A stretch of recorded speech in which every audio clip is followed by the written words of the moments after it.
Hey guys, Thomas Jr. here, aka Mustached. I'm here to review the movie The Woman King. If you end up enjoying this full review, then please feel free to like, comment, and subscribe. Also make sure to check out those links in the description. One will head you over to my petition, second and third will head you to my Patreon and PayPal, fourth to my Discord server. Any and all donations are greatly appreciated. And with this shelling out of the way, let us get into The Woman King.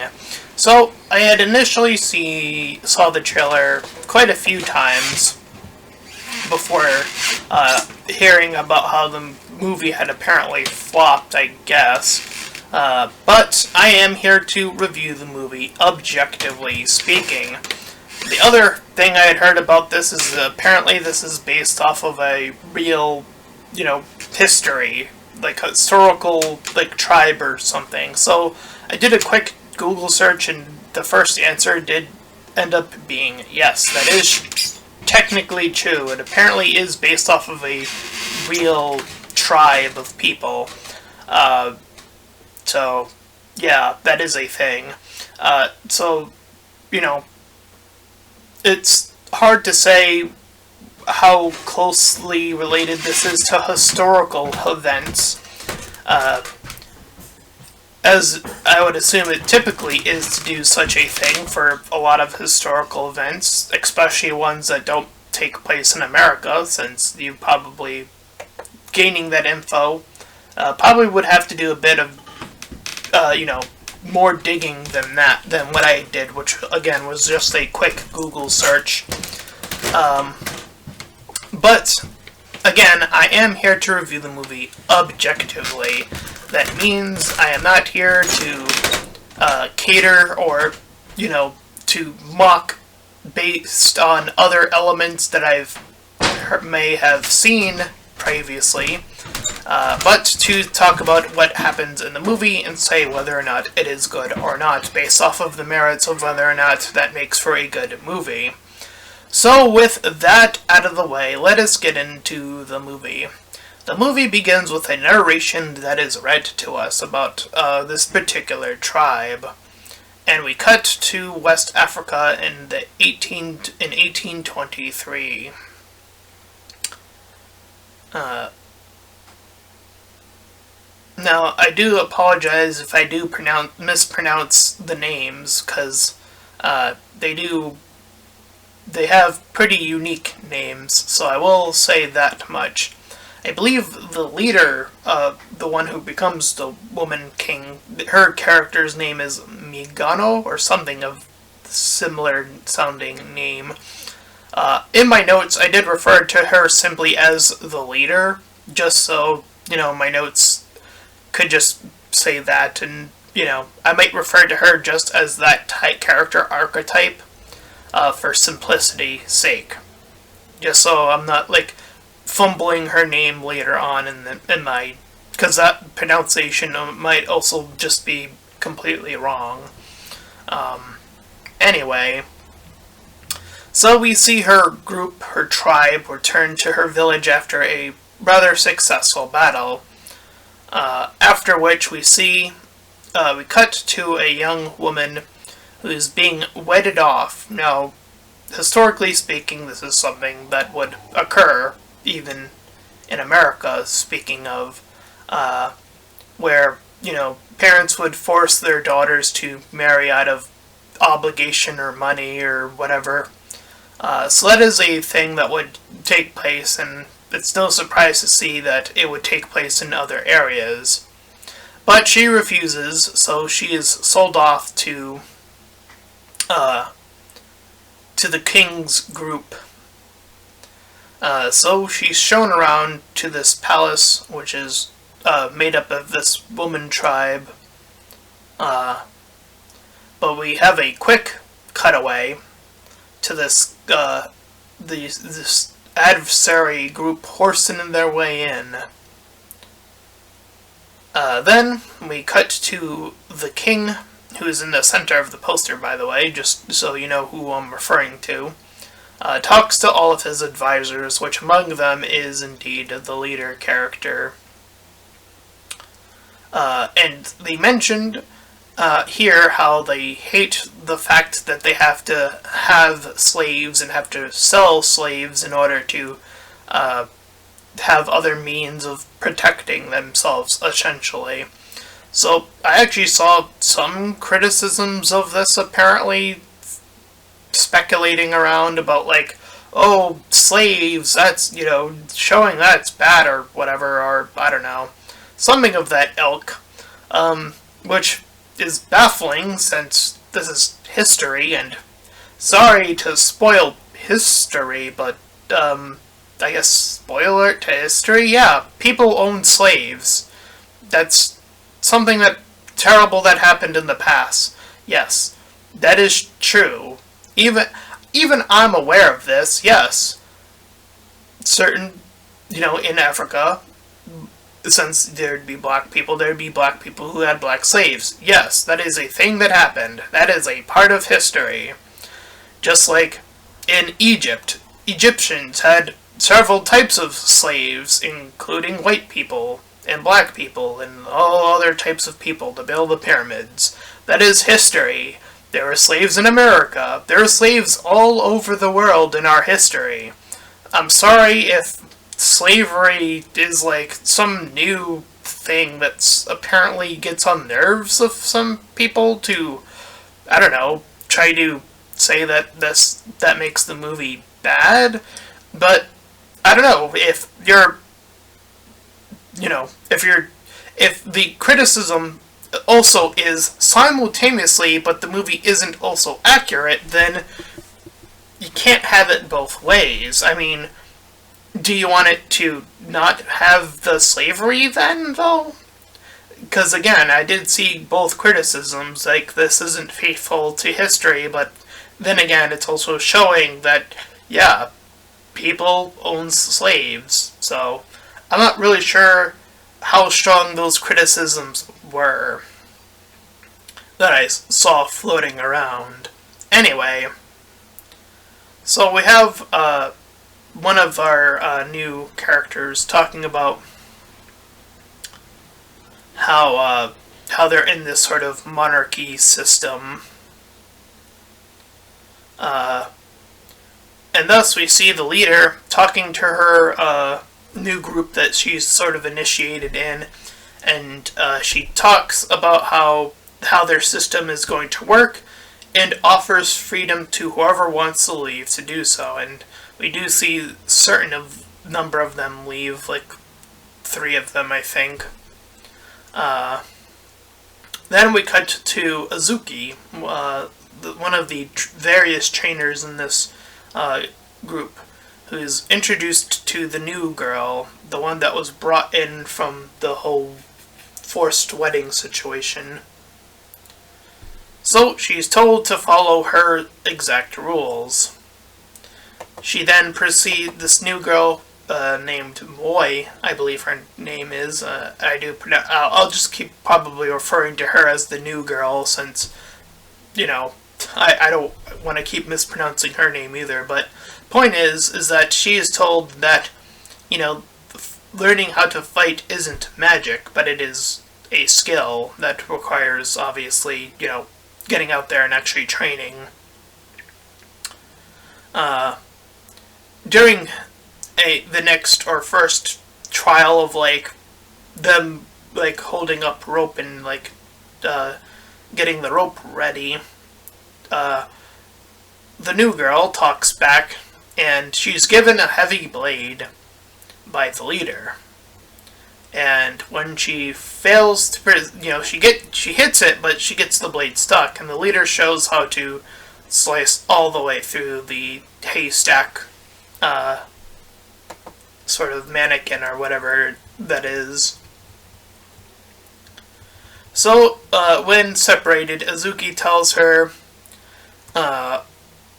the new girl, that she had a very similar experience into this sort of forced marriage situation. And then we cut to a training montage where we see various amounts of them, including the new girl training. So, for what it's worth, we actually see training in this movie, which is usually a pretty big deal.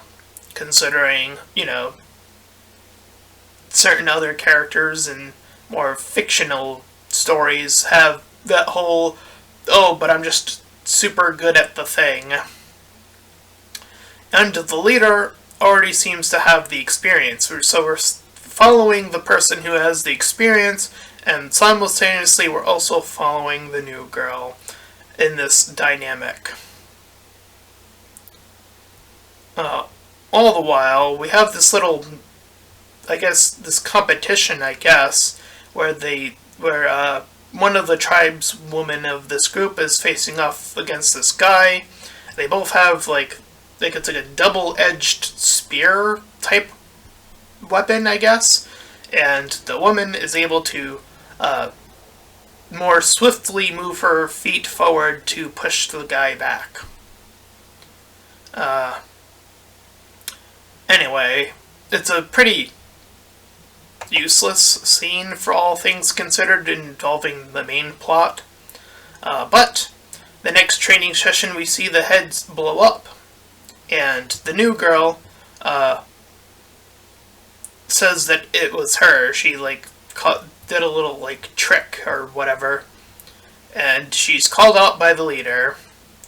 And the new girl says how you can cause a fire by just setting a spark, which, is one of those keep in mind things for later in the movie.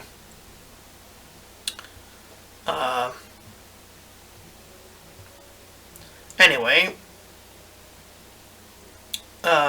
so the village, we are seeing more of that stuff going on the outside.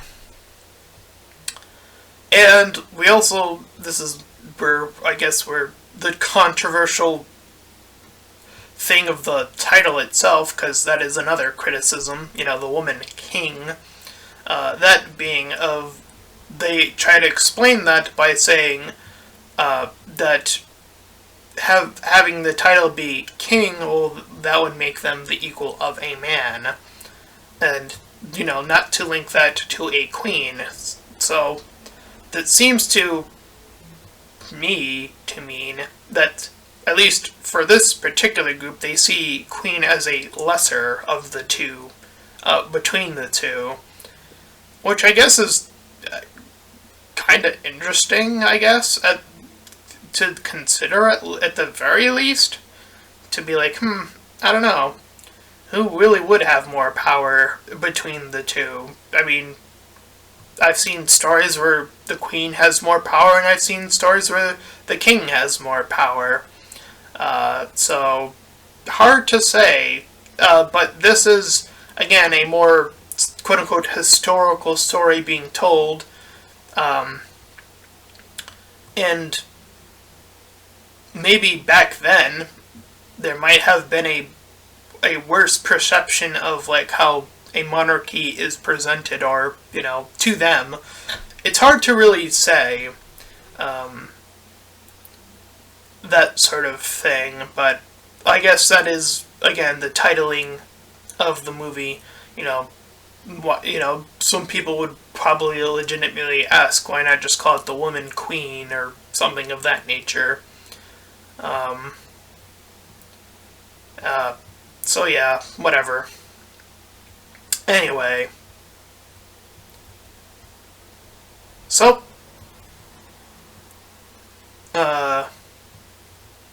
anyways, the leader talks about this nightmare she keeps having of this beast she sees in her dream.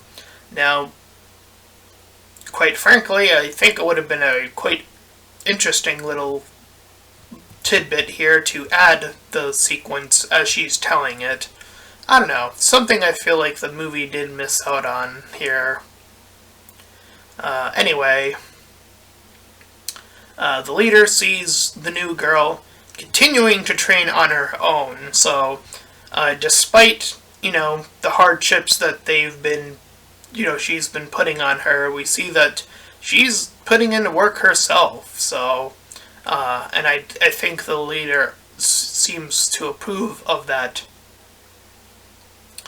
We cut to a party in which the current king watches their enemies come to them as like this sort of pre-war, like, we're gonna try to solve this through political means, sort of like through trade, essentially, is sort of how this is done, or was done back in the day, of like, alright, we're gonna give you a chance to, like, get your way out of this without us killing you, sort of deal. Very common. And I wrote, Ozika is the leader of this particular group, I think is his name, I think. Could be wrong, again. And again, he offers up a trade. The leader, the king, says that they are insufficient, so he's like, alright, give me some of your warriors, or something of that, lot.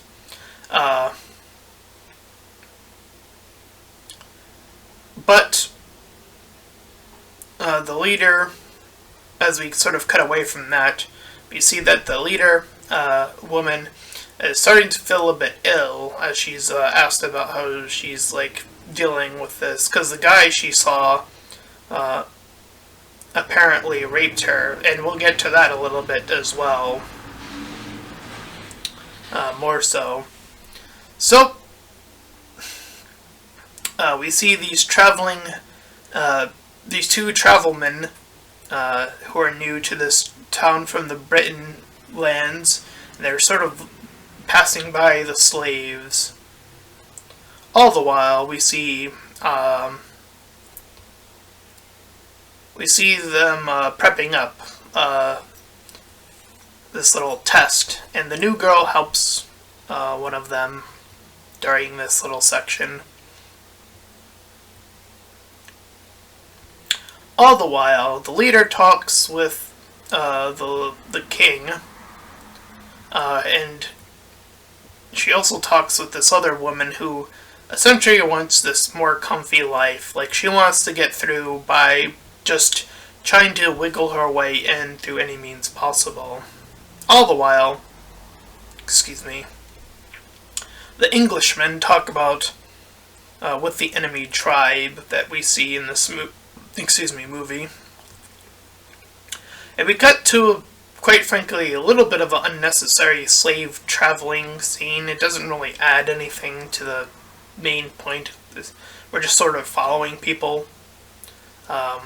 Anyway, we cut to the new girl sharpening her blade, but then she's confronted by one of the two Britishmen.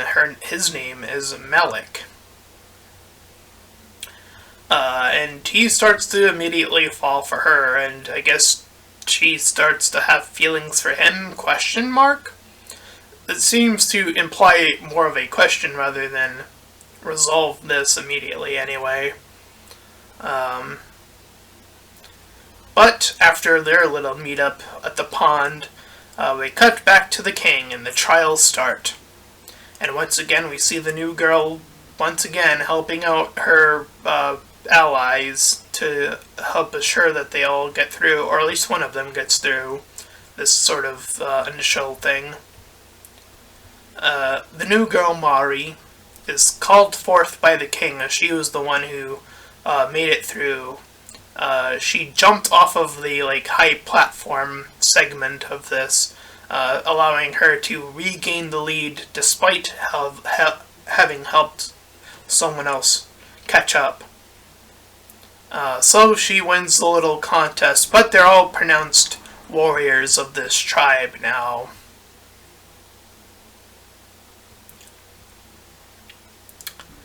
So, one of the British men talks with their king, and they're trying to, again, establish this sort of deal, and they're, trying to, all that good stuff. And she, the daughter, the new girl, is visited by the British, one of the one that has the crush on her, essentially. So we cut then to this blood ritual, which they all take part in, to initiate their, upgrade into this warrior tribe. And after the fact, she decides to visit him, after being told not to, But she was also told that she can choose one or the other, so she's either going to become a warrior or go off with him, essentially, is sort of the options she's now been provided. But Malik tries to, warn her about, what's going on, and she takes this information to the leader. And this is where the leader opens up about being raped by the opposing guy we saw, and in the process was forced to have a daughter. And this is where we learn that Moe is the new girl, is the daughter of her, the leader. So it turns out that they have way more in common than just getting at each other. They're, biologically related, but were separated earlier on.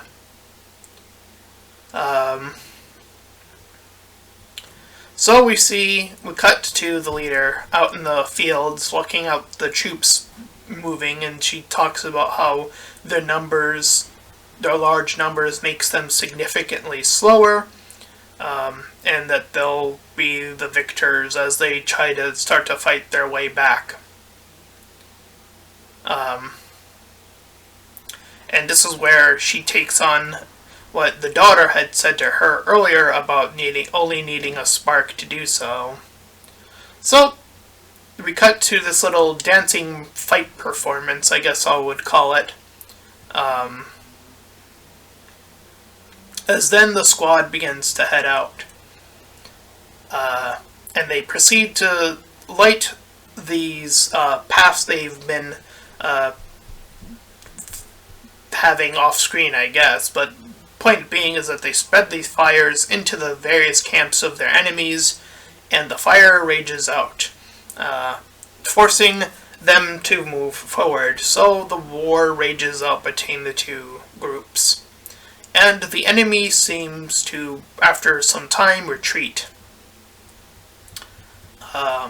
But some of them, including the daughter, or the new girl, was captured in the process of this hostile war situation. She's captured along two others, as well as including one of the woman who had been training her, Isagoi, was also captured along with her, as long as one other woman or young girl. But she reconvinces her to stay in the fight because Isagoi, seeing how they were captured and her arm being broken, was like, in the morning we'll cut off her necks because we're not gonna be slaves, essentially was her sort of mindset at that point in time. But she repairs her, the daughter repairs her arm, Maui does, to Asugi, and gives her a talk to get her spirits back.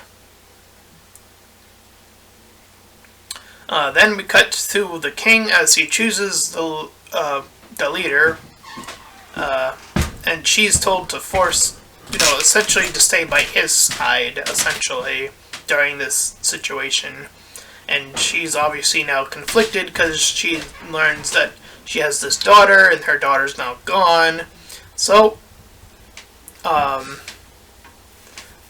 we see that the two, during their almost being sold into slavery, free themselves after being freed from their shackles, but during their escape, Asugi is shot down.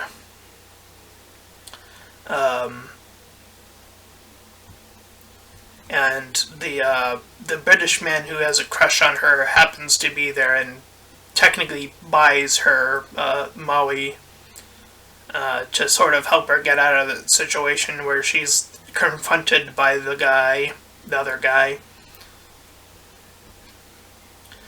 Meanwhile, we cut back to the leader, who tells her, earlier, at some point in the movie, I forget where this happens, but she was told of this premonition, and she realizes what her nightmare meant by earlier about this beast, and she figures that it was a sort of reference to herself.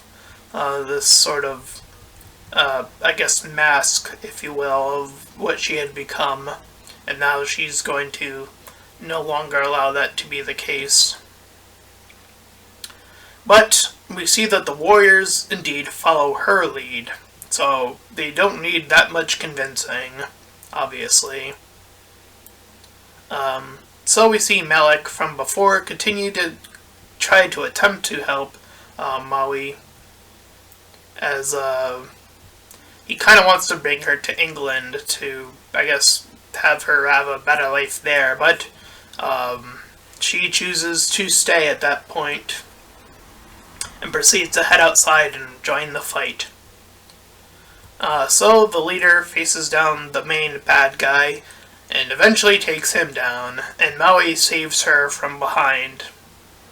So they're finally reunited. So the leader gathers her troops, which they have been all over the place fighting elsewhere and starting fires to force the others to leave or kill them. And when they return, a successful operation underway.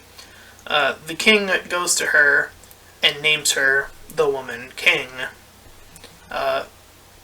saying that she is now his equal in terms of how they are going to rule in that regard. Thus, we cut to a little moment after the fact where she, the mother, opens up to her daughter first, and it's a bit awkward, so the daughter leaves. But later on, we see, during this little dance performance as they're celebrating their victory, the daughter asking the mom to dance, and indeed she joins the dance of this victory. And that was The Woman King. And for what it's worth, I think this movie's really good. Objectively so. This movie does not shy away from, things that were pretty rough back in the day. Again, slavery was a thing in all areas of life. I know that's a scary thought, but it is the case. They don't shy away from rape, which is a very heavy subject.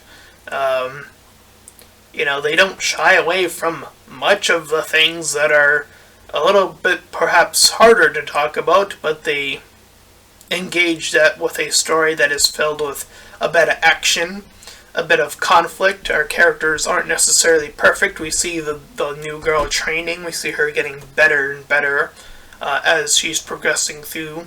We see her differing approach to the mother, who is very you have to be, you have to stand on your own, while the daughter is much akin to helping others so that they can move together.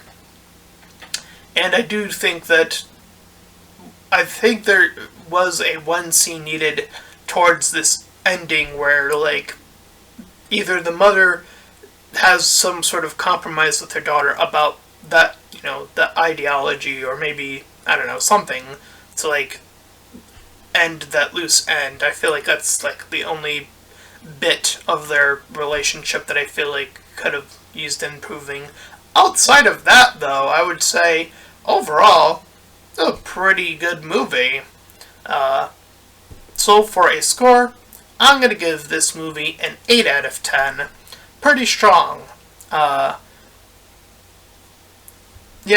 there are, I'll actually drop it to a 7, because there are a few conveniences, but I do think that they place them cleverly enough that it's really hard, the guy, the Malik happening to be there to buy her kind of ordeal, but it does kind of make sense for him to be there since he was sort of in the general vicinity anyway.